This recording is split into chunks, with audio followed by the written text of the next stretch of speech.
이 퀵란이라는 말 들어보셨습니까? 마치 도로에 불쑥 튀어나오는 고라니 같다며 이 킥보드와 고라니를 합친 신조어인데요. 이 어플로 쉽게 빌릴 수 있는 전동 킥보드 공유 서비스가 늘면서 이 관련 사고도 끊이지 않고 있습니다. 지난 주말 부산에서는 무면허로 이 전동 킥보드를 빌려 타던 이용자가 차에 치여 숨지는 사고까지 일어났습니다. 이 뉴스타라잡기에서 현장으로 가봤습니다.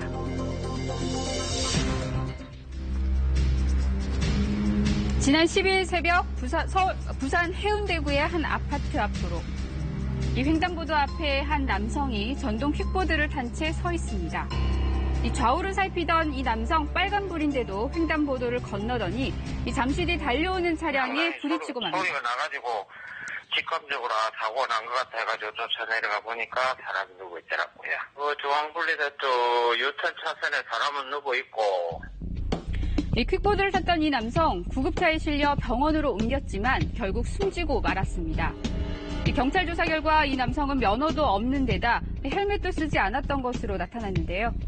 킥보드 사망하신 분은 면허는 무분이라 상태였고요. 이 현행법상 전동 킥보드는 소형 오토바이로 간주돼 운전자 면허는 필수입니다. 전동 킥보드 같은 경우는 단순한 놀이기구가 아니라 새로운 교통수단입니다. 그래서 현행법상 도로교통법에 따르면은 원동기 장치 자전거로 분류가 돼서 이륜차랑 비슷한 개념으로 보시면 될 것 같습니다. 그래서 차의 하나이기 때문에 이 면허도 없던 해당 운전자가 어떻게 전동 킥보드를 탈 수 있었을까요? 이 사고가 난 전동 킥보드는 스마트폰 어플리케이션을 통해 비용을 지불하고 사용하는 공유 서비스였습니다. 이 해당 공유업체의 전동 킥보드, 저희 취재진도 직접 빌려봤는데요. 이 면허 여부를 묻긴 하지만 면허증이 실제로 있는지 없는지 인증하는 시스템이 없습니다. 허위로 대답해도 대여가 가능한 겁니다. 운전면허가 반드시 필요한데 이에 대한 검증이 일부 업체에서는 이루어지지 않고 있기 때문에 우리 운전자들이 좀 더 위험에 노출되고 있습니다. 이 앞서 사고는 전동 킥보드 운전자가 차도가 아닌 인도를 주행한 것도 문제였습니다. 이 전동 킥보드의 인도 주행이 불법이라는 사실 아는 사람은 드문데요. 이게 인도로 다니지는 못해요. 저는 이거 잘 못하니까 이제 사고 조금 방지하려고 인도로 다니고 있었는데 이렇게 다니면 안 되는지 잘 몰랐어요. 이 헬멧 사용이 의무라는 사실도 잘 모릅니다. 헬멧이 안 썼을 때 벌금을 무는지는 몰랐고요.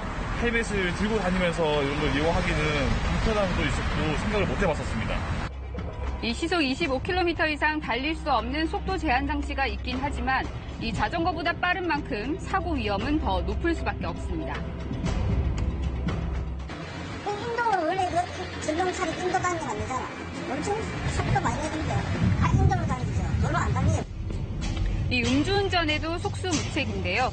실제로 어제 새벽 부산에선 한 30대 여성이 만취 상태로 공유 킥보드를 타다가 이 시설물을 들이받고 달아나 경찰에 붙잡히기도 했습니다. 이 이용자들 역시 안전에 대한 위험을 스스로 느끼는 경우가 많은데요. 바닥에 보면은 한 번씩 올라와 있는 보도 블록들이나 특정한 장애물들이 있는데 그런 거를 이제 보지 못하고 속도가 높았었을 때는 뒤집어지거나 크게 다칠 수도 있지 않겠나 가끔씩 그런 위협감을 느끼기도 했어요.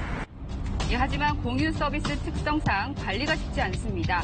이 헬멧 사용도 의무지만 강제하지는 못하는데요. 원래는 들고 다니면서 쓰고 다니는 게 맞고 우리는 그냥 대여하는 거니까.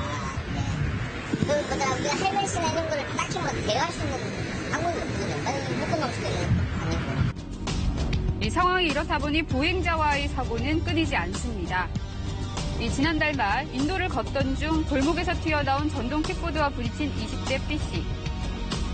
평소에는 그 차량 소리를 듣고 이제 여기선 좀 조심해야겠다 이런 생각이 났는데 그때는 뭐 아무 그런 게 없었고 그런 킥보드 같은 경우에는 그렇게 소리가 막 그게 온다라는 느낌을 못 받았기 때문에 저 같은 경우에는 그냥 아무 뭐 생각 없이 가다 보니까 그렇게 갑작스럽게 일이 돼서. 이 상대 운전자는 10대 청소년이었습니다. 이 면허도 없는 미성년자가 분명했지만 이 안전장비도 제대로 갖추지 않고 있었다는데요. 보호 장비는 착용을 전혀 안 했고요. 보호자도 없었기 때문에 이제 같이 사고가 났는데 이제 그쪽에서도 되게 당황해하는 이제 뉘앙스를 보여가지고. 최근 3년 사이 전국적으로 발생한 전동 킥보드 관련 교통사고는 480여 건. 이 공유 서비스를 시작한 후 이 차량과의 교통사고는 2년 전보다 5배 이상 늘었습니다. 하지만 안전을 확보하고 제도적으로 관리하기 위한 법률 개정안은 1년 넘게 국회에 계류 중인데요.